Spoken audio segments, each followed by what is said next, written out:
comment choisir les actifs avec pertinence, comment savoir si je dois investir seul ou alors avec un professionnel, et comment générer de la performance en réduisant au maximum les risques. On va voir tout ça aujourd'hui. Le premier point, c'est quels sont tes objectifs. Donc, il va falloir que tu saches, est-ce que tu as plutôt un profil, ce qu'on appelle prudent dans le milieu, un profil équilibré ou un profil dynamique.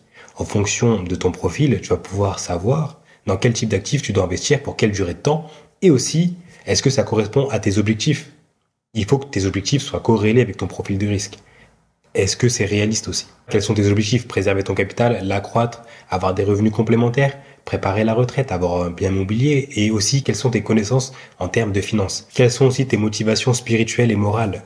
Quand tu vas investir, et même par rapport à ta psychologie, il va falloir que tu sois en accord avec tout ça. La psychologie, quelque chose qui va vraiment influer sur le résultat de ton investissement. Tu investis mais tu ne supportes pas de voir des moins-values, ou tu ne supportes pas l'attente, ou alors même que tu as un profil où tu es impatient et que toutes les 2 semaines tu vas regarder l'évolution de ton contrat, il se peut que tu fasses des erreurs, il se peut que tu fasses des réajustements qui ne sont pas nécessaires, que tu détruises ta performance et voire même que tu perds du capital.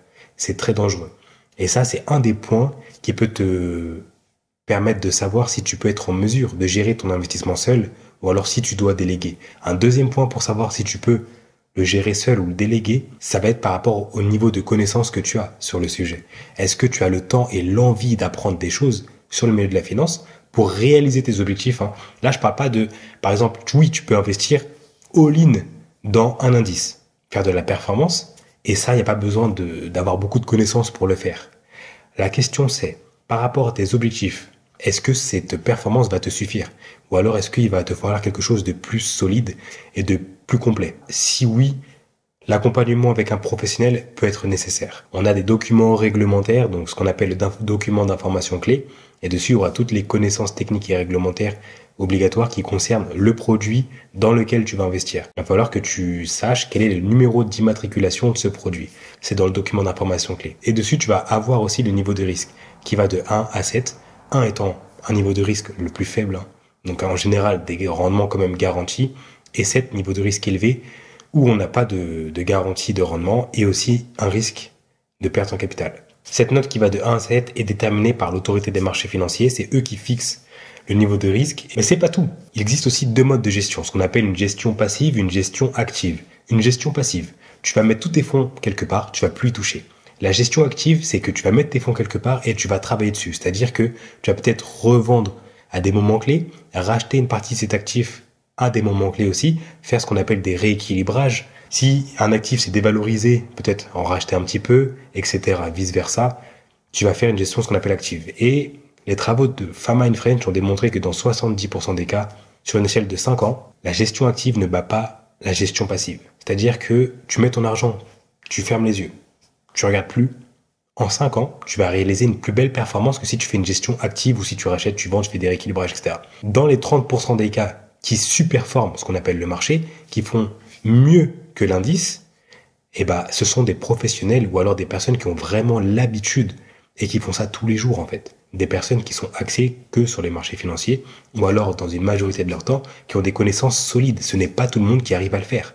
Même des professionnels se plantent. Là, quand je parle de 30% qui y arrivent, il y a 70% qui n'y arrivent pas. C'est 70% de professionnels qui n'y arrivent pas. Cependant, il y a quand même des gérants qui arrivent à battre le marché et ceux qui arrivent à battre le marché ont beaucoup d'expérience. C'est pour ça que lorsqu'on est un professionnel du milieu de la finance, il est important de savoir bien s'entourer et même moi personnellement, pour tout ce qui concerne la partie des marchés financiers et la gestion active, je délègue parce que je ne fais pas mieux que le marché. J'apprends, c'est long, mais cette partie-là, je délègue parce que je sais que mon collègue, lui, fait ça très très bien. Être entouré de personnes compétentes, c'est super important. Donc si tu manques de connaissances dans la fiscalité, avoir quelqu'un qui travaille dans la fiscalité. Si tu manques de connaissances sur le rendement et la surperformance sur la bourse, et ben, tu peux t'entourer de quelqu'un qui surperforme le marché, c'est très rare. Mais tu peux trouver. Tu as aussi tout ce qui va concerner le réglementaire, avoir des avocats, des experts comptables, des banquiers, des courtiers, des notaires. Tu dois être entouré de professionnels qui peuvent te permettre d'avancer. Quel type de support choisir? Tu as les comptes titres, tu as les assurances vie et tu as le PEA et tu as d'autres types de supports. Le support par défaut est le compte titre. Avec un compte titre, tu peux investir dans des actions, dans des obligations, dans des OPCVM, organismes de placement à valeur mobilière. Tu peux investir dans des métaux précieux. Et puis, en fonction des modalités de chaque support, compte titre, PEA ou assurance vie, il va falloir que tu te renseignes. Certains ont des niveaux de frais différents, avec une fiscalité différente. Et c'est sur ça qu'il va falloir que tu te penches pour savoir quel type de support choisir. Alors, on a plusieurs styles de gestion qui vont te permettre d'investir selon les cycles du marché et selon la tendance, selon aussi les actifs que tu vas choisir, selon les facteurs et selon les secteurs géographiques. Et j'ai fait une vidéo vraiment dédiée à ça sur comment choisir les meilleurs facteurs, etc. en fonction du cycle du marché et en fonction aussi de la taille des entreprises, etc.